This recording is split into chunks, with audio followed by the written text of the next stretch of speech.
Depuis quelques jours, les centres d'entraînement de Trois-Rivières seraient victimes d'une vague de vols dans les casiers. Un groupe d'individus déroberait des cartes bancaires et des objets de valeur. La police de Trois-Rivières a ouvert une enquête. Ces gens-là vont prioriser les cases qui sont non barrées, sauf qu'on a vu dans certains dossiers aussi qu'il y a des cases qui étaient barrées et qui ont été malheureusement volées par le groupe d'individus. Une dizaine de personnes ont porté plainte pour des vols et se seraient produits dans 4 gyms de la région de 4 bannières différentes.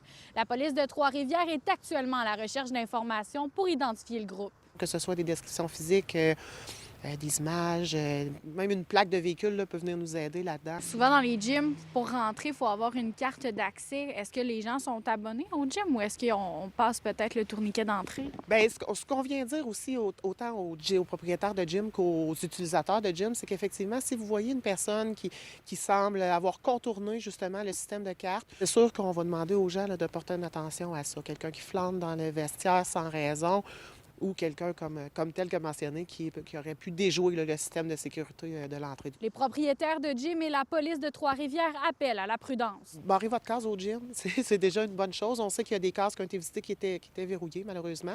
Peut-être éviter aussi d'amener des objets de valeur à vos gymnases. Puis, dès que vous vous rendez compte qu'il y a un vol, c'est important de le dénoncer et de faire aussi affaire avec les institutions là, afin de faire barrer vos cartes. Ce genre de stratagème a lieu à Trois-Rivières dans les derniers jours, mais il a aussi été observé dans d'autres villes du Québec comme à Laval. À Trois-Rivières, Frédéric Bacon pour Nouveau Info.